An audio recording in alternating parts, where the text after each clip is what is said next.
Bueno, para mí es un gusto, digamos, compartir este momento tan íntimo. En primer lugar, también para mí es una ocasión de agradecer, bueno, agradecer a Edwin por haber acompañado este libro, que tiene ya unos años, digamos, de organización. Otra cosa que resalto de la producción de este libro es que comencé a hacerlo con una beca del Fondo Nacional de las Artes, eso me permitió, bueno, hacer todas las entrevistas que fueron como la base, ¿no? Y bueno, también agradecer ahora a la compañía de Ricardo y de Juan, los colegas los cuales aprecio mucho y admiro, y bueno, que están muy presentes siempre en el trabajo y también en este libro.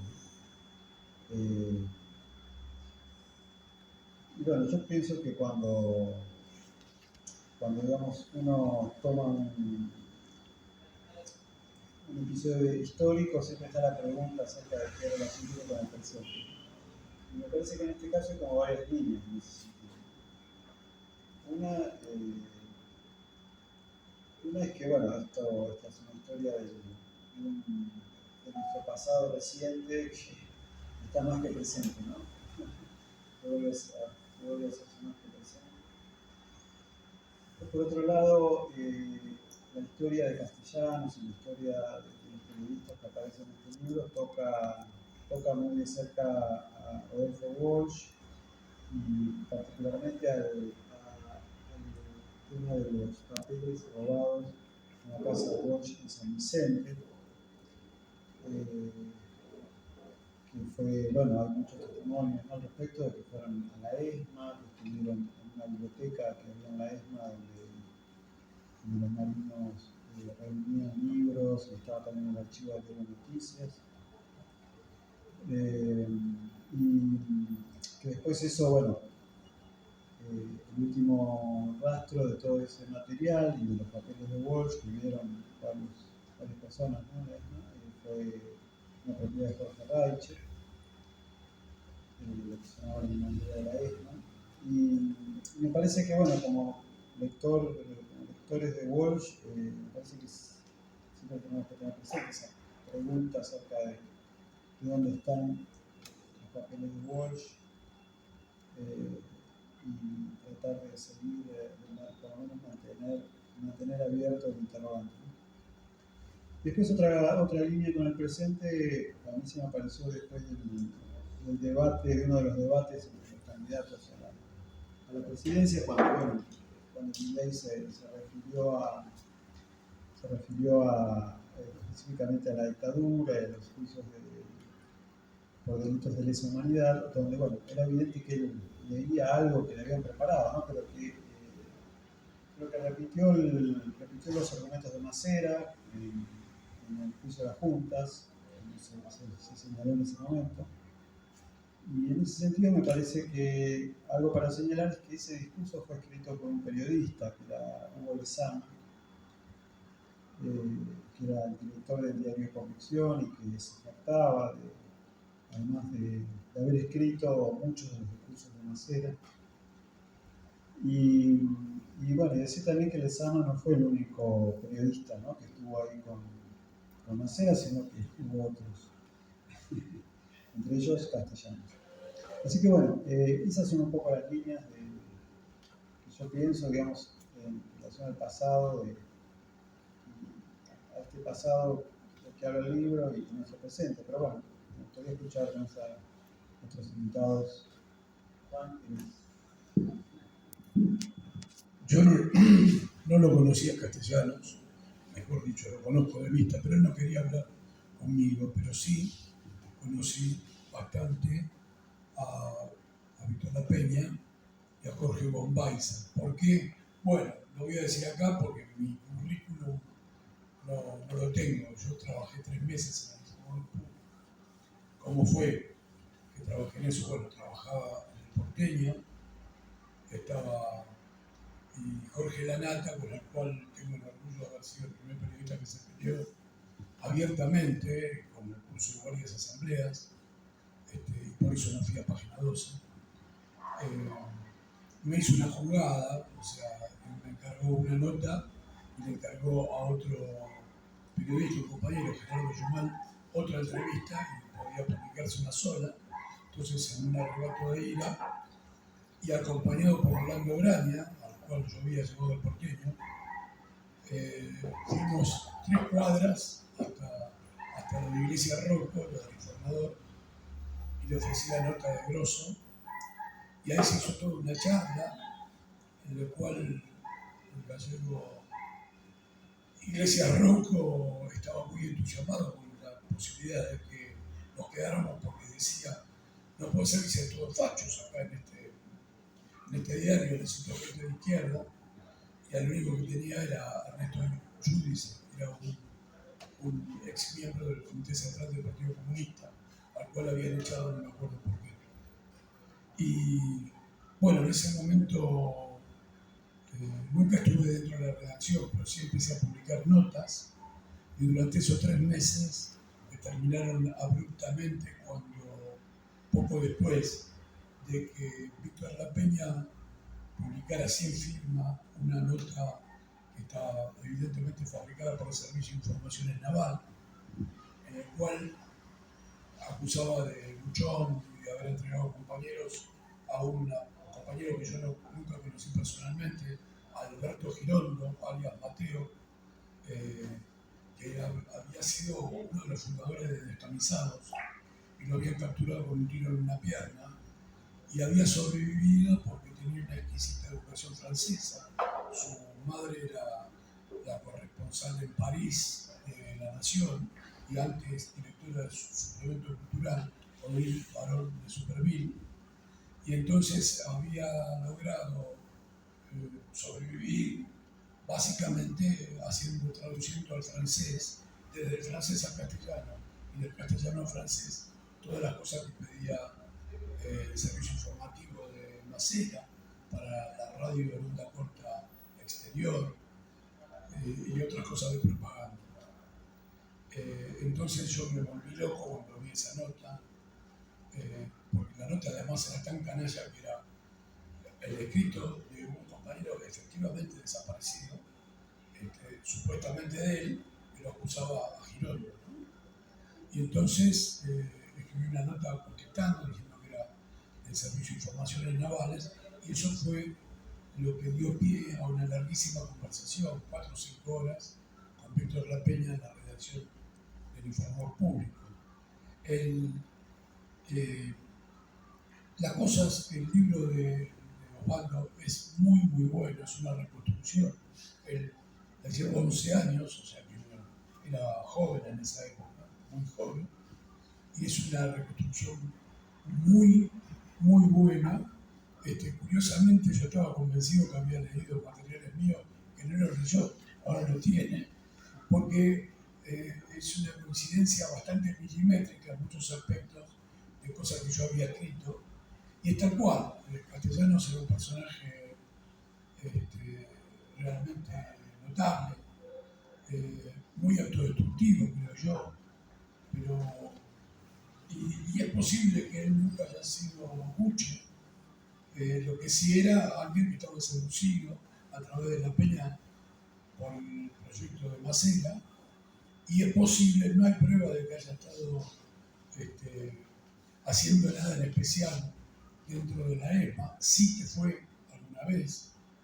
La hipótesis más lógica es que haya sido una especie de curador de la colección del diario y noticias que la Marina se había agenciado y que tenía. Y después, bueno, estaba Von Weiser, que se incorporó a este dúo después. Y toda la historia del informador público es bastante alucinante. Esos 3 meses que tuve, fue la rebelión de Semana Santa, la primera de los Carapintadas, y recuerdo el jolgorio que había dentro de la redacción. Era una redacción muy rara porque yo creo que había gente de todos los servicios de inteligencia, había ese por haber, ¿no? Y otras cosas. Merecerían escribir parte de una novela, ¿no? Castellanos, me enteré leyendo el libro, no sé si leyendo tu libro o un apunte mío, me enteré que le había conseguido trabajo en perfil a Jorge Asís. Cuando Jorge Asís estaba caído, luego de escribir el Diario de la Argentina, no conseguía trabajo en ningún lado porque la patronal de Clarín lo había puesto en la lista negra. Entonces, así lo defendía Castellanos, porque le debía un favor. Y también, supongo, porque Castellanos tenía una prosa muy, muy por encima de la media del informador público, ¿no? El tema del periodismo en la dictadura, que tiene varios libros, ¿no? El de Eduardo Blaustein, el de Claudio Díaz, el primero, ¿no? Que murió hace mucho tiempo ya, compañero. Hasta uno de Varela Cid, que era un sospechoso, porque Varela Cid nunca se sabía si había trabajado también para Macera y después lo había denunciado, ¿no? El informador público todavía hay algún misterio. Por ejemplo, el Capital Inicial lo puso un italiano que yo lo conocí, que era anti-Quorum, anti-Patricio Kelly, pero yo creo que era un anti-Macera también al mismo tiempo. Y siempre era el sospechoso, nunca lo sabremos, ¿no? Era una interna de la PNUD de aquella época, ¿no? Es un tema que a mí me encantaría conocer cómo fue. Bueno, te decía, el tema, lo que aborda Osvaldo también es muy interesante, porque en el gremio, a la salida de la dictadura, las acusaciones, como bien contás vos, las acusaciones de complicidad con los servicios de inteligencia eran muy habituales. Había una guerra sorda, en texto, entre los periodistas que se habían quedado en Argentina y los que se habían ido al exilio, fomentada, yo creo que había gente que la fomentaba, porque realmente guerra en la cual yo no participaba por la sencilla razón de que yo me fui de acá siendo un gacetillero del peronismo revolucionario, un fabricante de volantes, pero no un periodista profesional. Me hice periodista en España, soy un periodista gallego. Entonces cuando vine acá no participaba porque si bien venía del exilio no había sido periodista antes y tampoco me podía identificar con los que se habían quedado, odiaban a los que se habían ido. Los exiliados que tenían cartel formaron la revista del semanario periodista. En cambio yo me integré muy rápidamente al porteño, cuando estaba manejado por Levinas, que era una especie de SAD, ¿no? Y cuando Levinas nos tiró la revista por la cabeza, formé parte de esa cooperativa de 30 periodistas que la seguimos sacando, ¿no? Un gran amor por el porteño, la verdad, donde compartimos con Ravendorfer, era un periódico verdaderamente independiente porque era monja, de una pobreza franciscana. Entonces, eso nos hacía totalmente independientes. Y bueno, volviendo al tema de lo que quedó ahora, pensando presente, aquellas acusaciones eran ridículas. Un gran maestro, Rogelio García Lupo, me decía, no te preocupes, pajarito, porque vos cuando las acusaciones siempre te verificás cómo vive la gente, qué dinero tiene, porque nadie es servilleta gratuitamente y esas cosas no se pueden justificar. El dinero que uno recibe se trabaja. Los periodistas que siempre vivimos de lo que trabajamos y entonces no podemos tener lujos excesivos. Él lo decía, yo soy de los que llega una nostalgia que en el caso de Osvaldo debe ser mayor, porque hay una degradación muy grande del oficio del periodista y sobre todo en gráfica, ¿no? La época ideal parece haber sido los años 60, ¿no? A mí, un periodista que colaboró con la dictadura, pero no tuvo ninguna de las cosas que afligieron a Castellano, Chiche Gelblu, me dijo que él, la primera vez que le pagaron en la Atlántida, no podía creer el dinero que le habían pagado, que se fue al baño a contar los billetes, porque era un montón de guita era una época espectacular para el periodismo gráfico. Y eso no se repitió más. O sea, esa época, las cuales sí la conoció Rodolfo Bosch, Paculondo, bueno, Onetti decía que se hacían los trajes y los zapatos a medida y se daba todas las noches en el Dorán de Alem, y además, como todos saben, era bastante putañero. Y esto lo hacía todo con la jornada de 6 horas en la agencia Reuters, ¿no? Todo eso quedó en el fondo. Y hoy las condiciones de trabajo son muy malas, muy malas. De hecho, mientras Ricardo es una especie de pajanovista, trabaja muchísimo, yo he dejado de trabajar para los gremios porque no me convence, me pagan y hago un blog mío, cuando quiero, publico lo que se me da la gana, cuando puedo, y no espero mayor recompensa que el placer de escribir, ¿no? Pero las condiciones son realmente malas. Y si Patán puede mantener un equilibrio es porque trabaja mucho, bien, y además porque ya está reconocido. Porque si vos sos un periodista joven hoy, ¿cómo haces? ¿Qué tenés que hacer? Entonces, en este contexto no me gusta para nada y no lo justifico, pero hay un porcentaje grande de prostitución, ¿no? Porque siempre hubo esto de estar de los dos lados del mostrador, ¿no? Siempre hubo chivos, siempre. Pero hay momentos en que todo esto se acelera. Yo temo que ahora va a ser tremendo, porque recuerdo bien que estaba en Telam cuando llegó el menemismo y se disparó. Hubo un momento que era los periodistas para vivir así pasaban por las secciones de la mía, pasaban cosas que venían de las empresas, ¿viste? Y pasaban, estaban muy mal, pero esto era normal. Y en política también sucede. Bueno, es un libro, creo yo, de Osvaldo, que me gustaría, después de que hable de Ricardo, que haya preguntas, en todo caso, podríamos saber años y años de este tema. Yo creo que el libro de Osvaldo es un libro con lo que mencioné antes, el primero, Perdón, de Pablo Díaz, ¿no? Y el de Laustein. Yo creo que son libros que se van a seguir, va a haber gente que lo va a seguir leyendo cuando nosotros ya no estemos, por mucho tiempo, porque es una pintura muy atinada y precisa de una época del periodismo cuyos estudios se mantienen hasta el presente. Bueno, ¿verdad? Se escucha así. Bueno, ante todo es un honor estar acá y fundamentalmente porque también es un honor presentar este libro.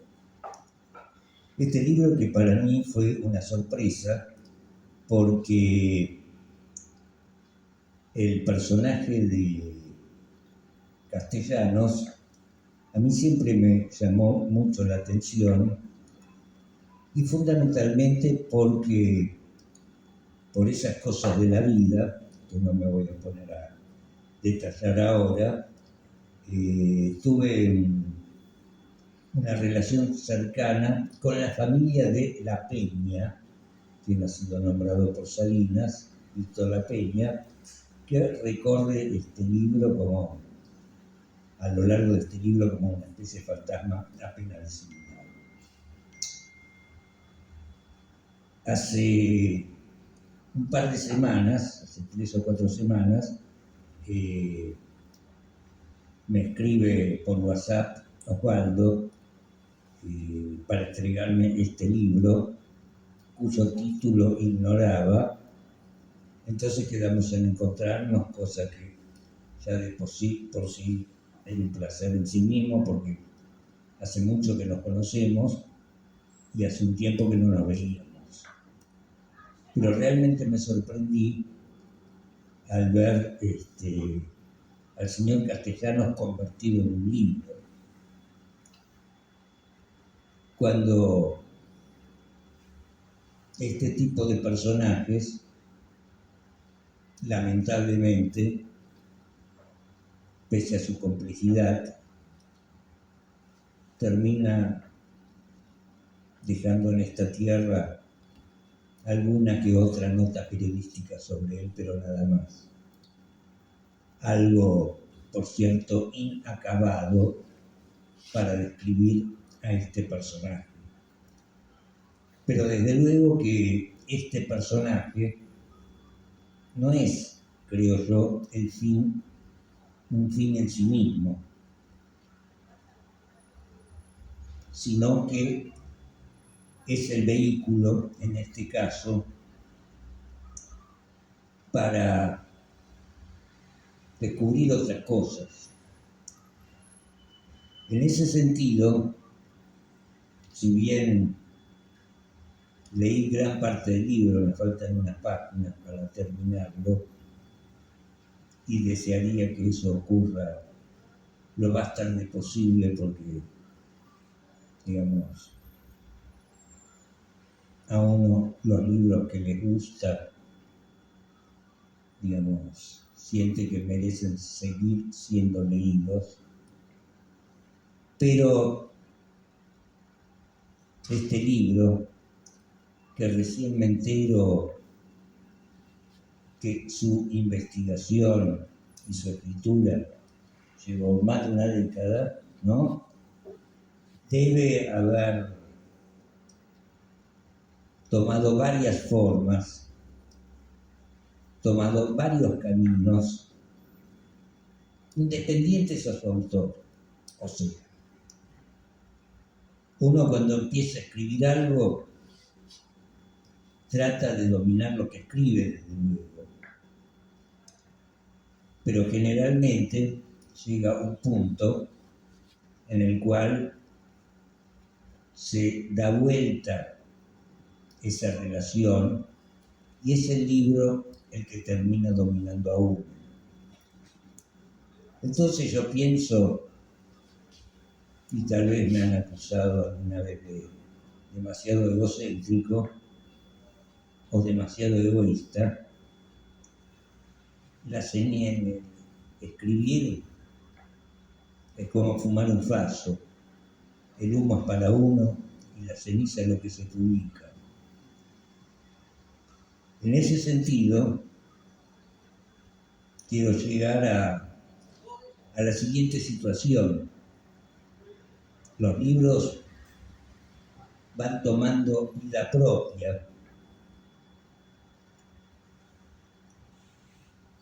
y nosotros somos algo así como los mediums, pero que esta palabra no parezca en este momento demasiado libreísta. Somos los mediums entre lo que queremos escribir y lo que realmente escribimos. O sea, se nos mete eso en la cabeza que después nos va a sorprender cuando lo leamos.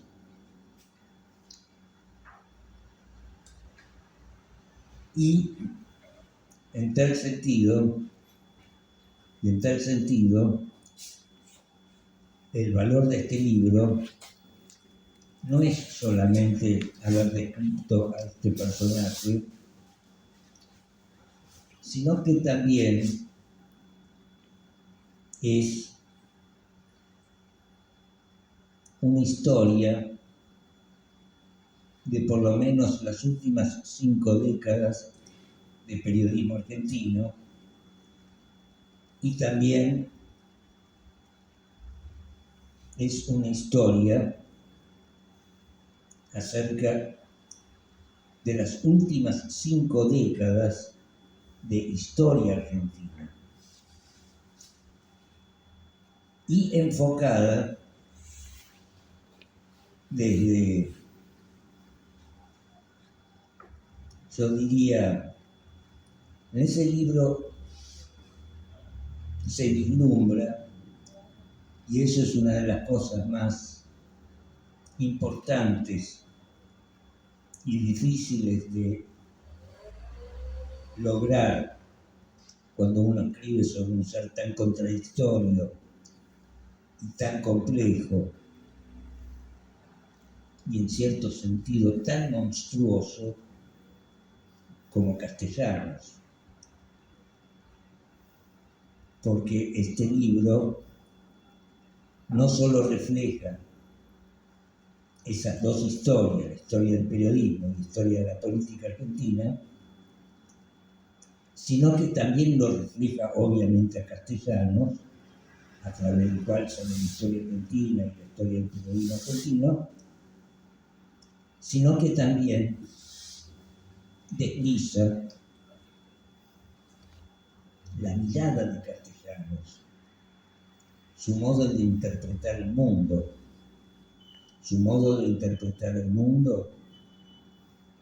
en medio de sus contradicciones, en medio de su existencia desgraciada, la existencia desgraciada de un hombre que se pasó su juventud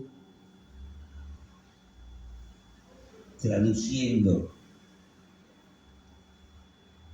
a Dylan Thomas, tal vez queriendo ser un poeta maldito como él,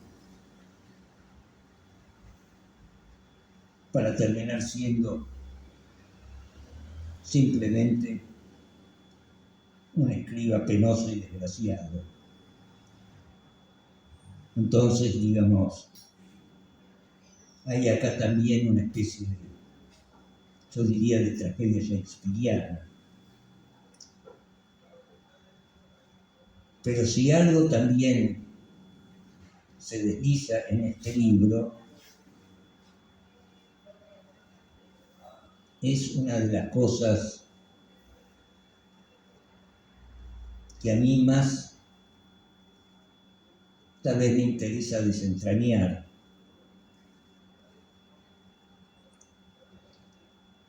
Tal vez me interesa desentrañar porque es una pulsión que tiene que ver con la verdad, con la memoria y con la justicia. Y me refiero a una verdad, a una memoria y a una justicia, yo diría integral,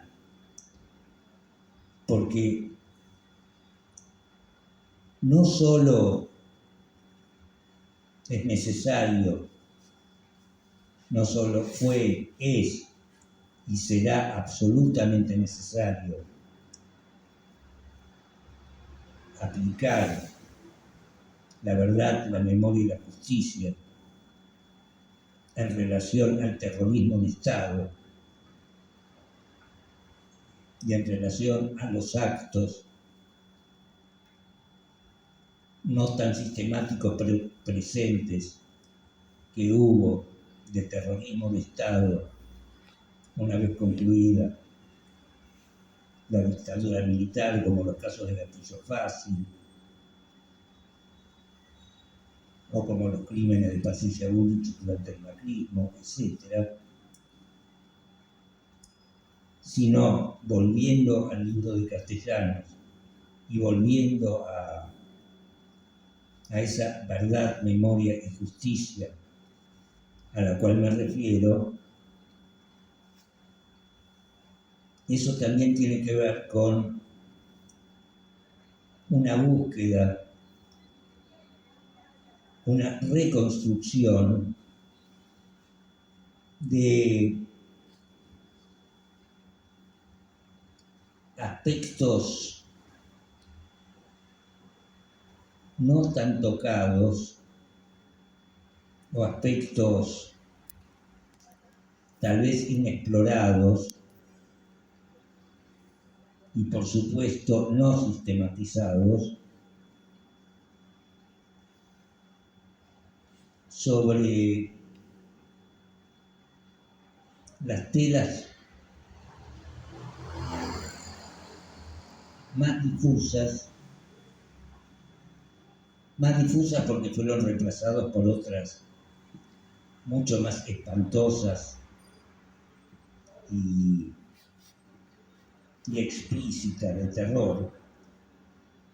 Y me refiero concretamente a la vida cotidiana en la dictadura, o sea, cómo se pensaba en la dictadura, cómo pensaba la vecina, el choquero, el profesor de la facultad.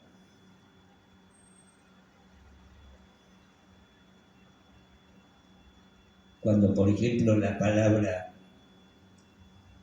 subversivo o extremista, para referirse a determinadas personas, era usual, formaba parte del lenguaje. Cuando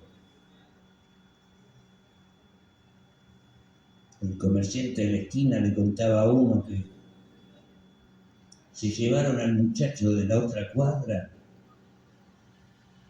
decía en torno apesadumbrado y con miedo, porque parece que era extremista.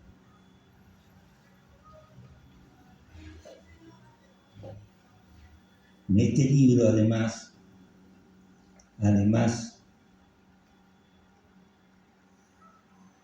está esa cronología, esa sucesión de hechos y circunstancias por el cual no solo la prensa, sino el lenguaje común, el pensamiento común y la sensibilidad del ciudadano común, o sea, de esa categoría sociológica que imprecisa, que ahora se denomina entre comillas la gente,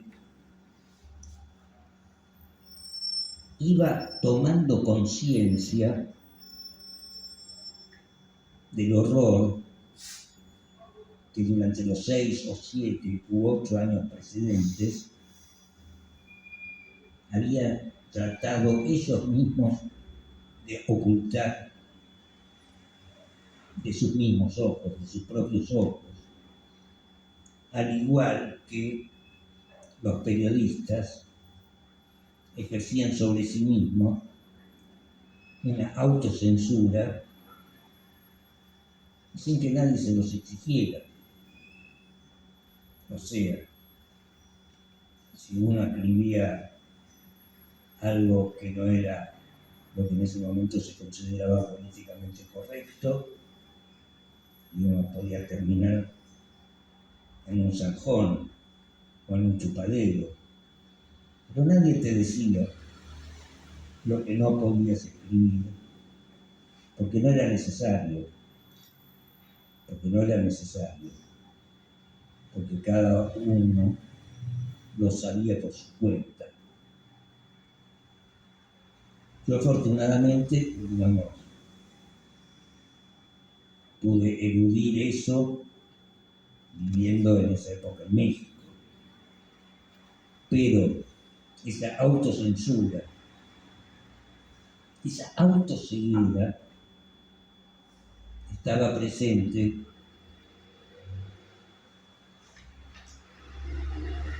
estaba omnipresente, mejor dicho, en cada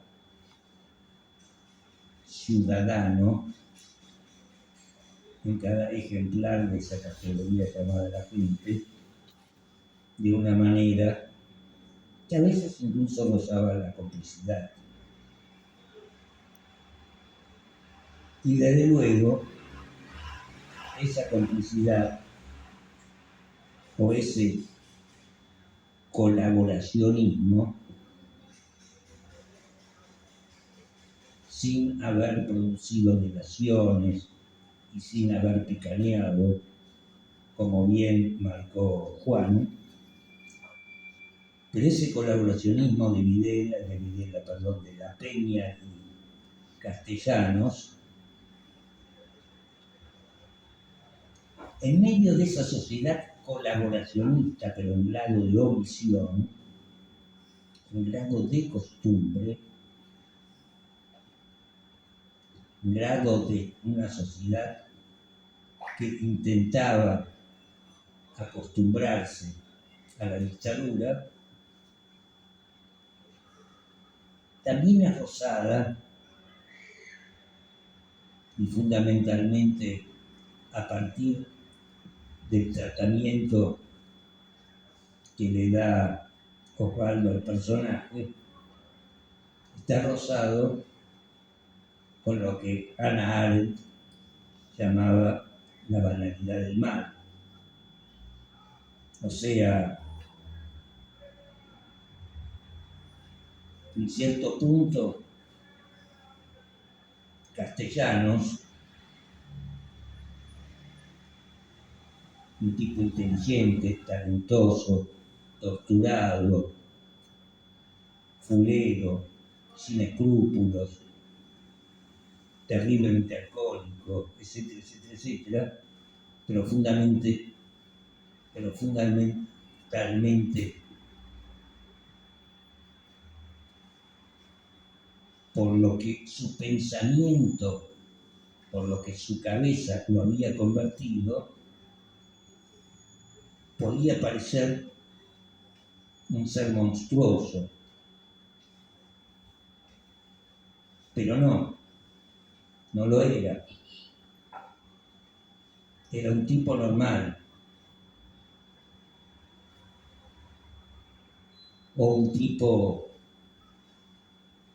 desgraciadamente normal. Y su vinculación y los servicios que prestó a la dictadura, siendo consciente de la letalidad de la misma y siendo un sujeto responsable de sus actos, digamos, no lo anormalizaba, seguía siendo una persona normal, solo que tenía un cargo,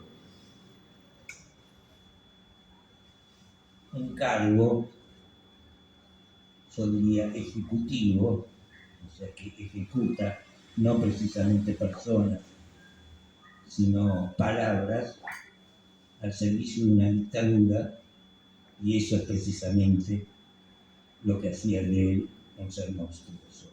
Bueno, muchas gracias.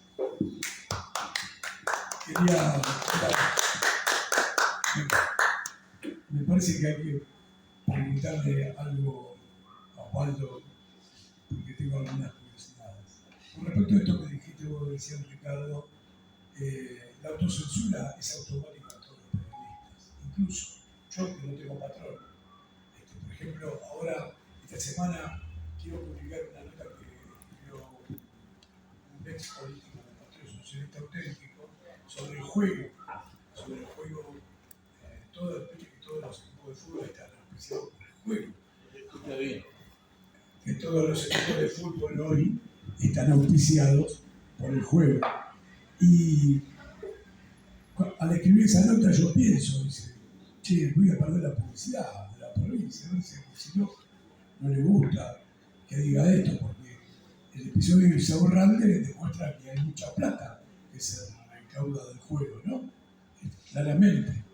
Entonces, ponerse en cuáquero y estar en contra del juego puede hacer que gente que es amiga de uno no le guste, porque está sacando dinero de eso. O sea que, como bien dice Osvaldo, siempre quedó claro que el qué es de los patrones y el cómo era de los periodistas en las épocas buenas, como antes hablaba, en los años 60 y en los 70, en gran parte de los 70, incluso hasta en el diario de los Montoneros, Noticias, hubo una amplia, no total, pero una amplia libertad para hacer buen periodismo. Pero siempre está decidido porque pone la plata y publica los medios. En este sentido, Osvaldo también es un outsider y él elige temas que siempre me producen mucha curiosidad. Por ejemplo, él fue uno de los primeros que se interesó en la prehistoria de la AAA, es decir, en la prehistoria del terrorismo de Estado, en cómo se habían armado esas bandas tremendas a robos y hurtos de la Policía Federal, de la cual después salió la AAA. Él fue el primero, después hubo un libro que hizo el periodista de Clarín que te canibalizaron bastante, sin mencionarte. Y siempre, entonces lo que le quiero preguntar a Osvaldo, me parece que es interesante que él cuente acá, es cómo elige los temas, cuál es el mecanismo que hace que él se vaya fijando su interés.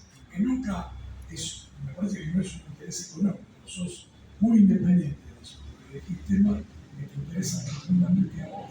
¿Por qué? Bueno, o sea, en este caso particular, yo digamos, accedí a la historia cuando trabajaba en la capital, en Rosario, en castellanos había trabajado y era recordado por sus antiguos compañeros, en ese momento ocupaban cargos jerárquicos ahí en ese diario, que sabía como un cierto anecdotario, pero bueno, eso te cuento un poco en la introducción. A mí lo que me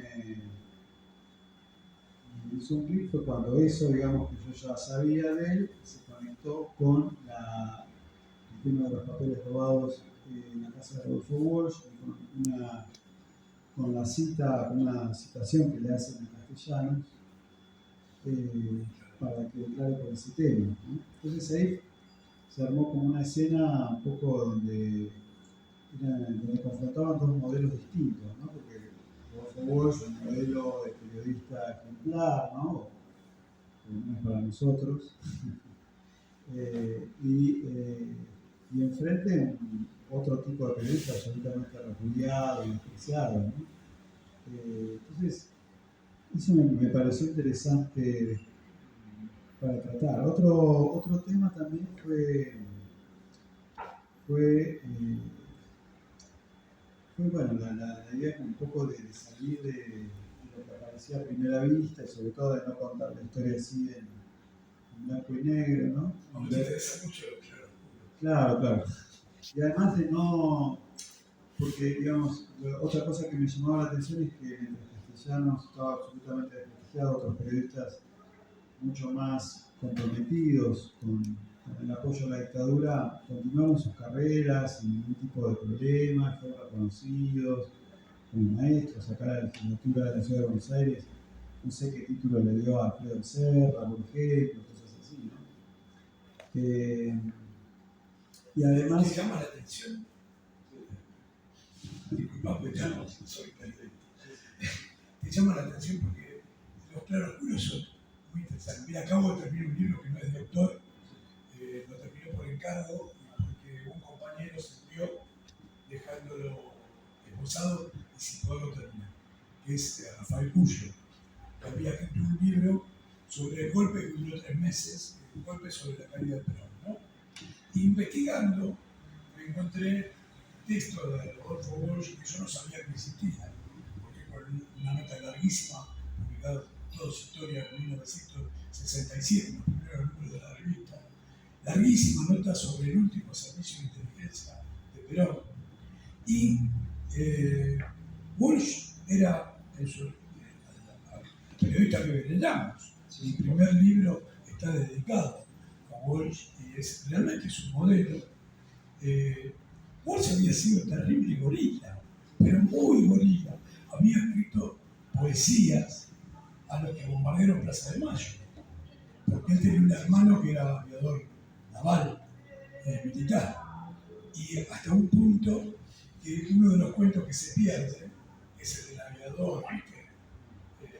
Está el título promisorio que le había dado él, es a un aviador sobre el cual él escribió unos artículos, un aviador que se mató el 16 de septiembre. ¿Cuál? Un amigo de él, un tipo que era el mejor amigo. No, uno que es el aviador en la bomba. Es uno de los pilotos que bombardeó Plaza de Mayo el 16 de junio del 55. Puede ser, se mata en un pueblo del interior con el avión, choca, era el mejor amigo del hermano aviador, y él lo conocía mucho. Y él escribe una nota totalmente acongojado por la muerte de este aviador. Quiero decir, si Walsh hubiera muerto ahí, hubiera pasado como un epítome del gorilismo más desaforado, ¿no? Eso Pero ya que lo mencionás a vos, sí, esa nota que vos mencionás es una que escribe en la revista de Flan. sí.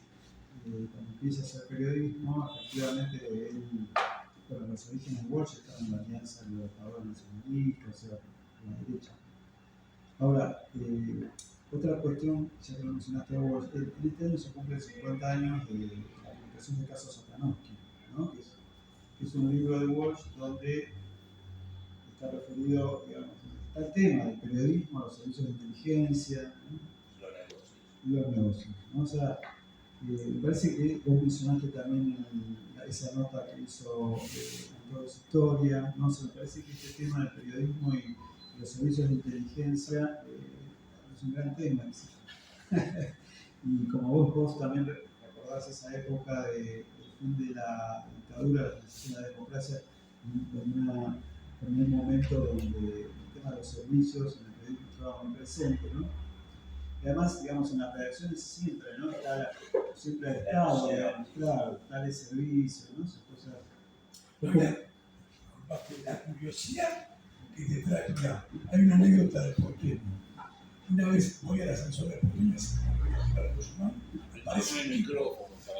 aparece un tipo en el ascensor, y yo le digo,